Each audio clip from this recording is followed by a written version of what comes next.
क्या आप जानते हैं कि एक ऐसा भी फातिह गुजरा है जिसने दुश्मन को शिकस्त देने के बाद इंतकाम लेने के बजाय रहम और इंसाफ का रास्ता इख्तियार किया। ये कहानी है बैतुल मुक़द्दस की फतह की। सन 1187 ईस्वी में जब सलादीन ने बैटल ऑफ हट्टीन में सलीबियों को शिकस्त दी तो मशरिक़ वुस्ता में ताकत का तवाज़ुन मुकम्मल तौर पर बदल चुका था। सलीबी फौज जो कभी नाकाबिल शिकस्त समझी जाती थी अब कमजोर हो चुकी थी। यही वो वक्त था जब सलाहुद्दीन ने अपना अगला कदम उठाने का फैसला किया।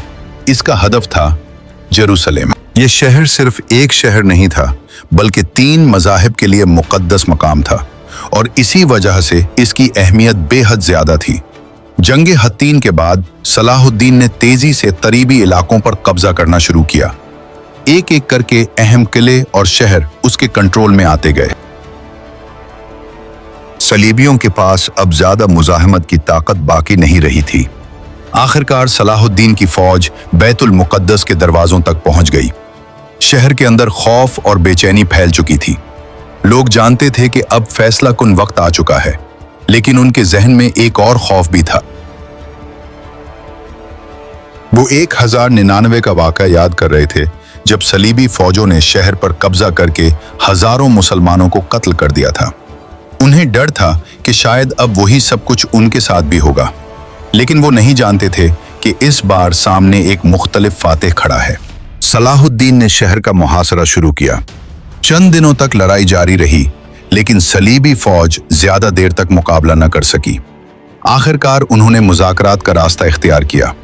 ये एक अहम लम्हा था क्योंकि अब फैसला होना था कि शहर का अंजाम क्या होगा। सलीबी रहनुमाओं ने सलाहुद्दीन से बातचीत की और अमन की दरख्वास्त की।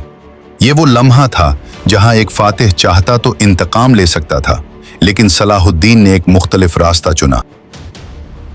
उसने ऐलान किया कि जो लोग शहर छोड़ना चाहते हैं वो एक मुकर्ररा रकम अदा करके आज़ाद जा सकते हैं और जो अदा न कर सकें उनके लिए भी रियायत रखी गई।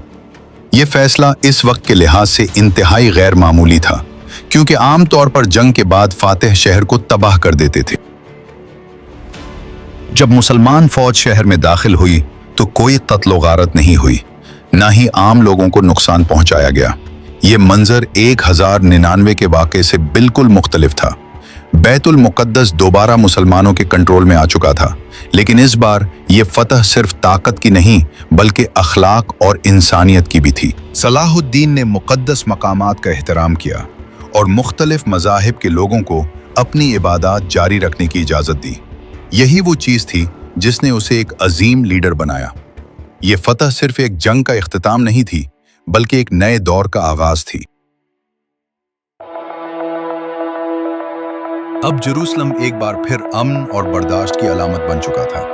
सलाहुद्दीन ने साबित कर दिया कि असल अजमत सिर्फ जीतने में नहीं बल्कि जीत के बाद के रवैये में होती है, और यही वजह है कि आज भी इसका नाम तारीख के अजीम तरीन रहनुमाओं में लिया जाता है।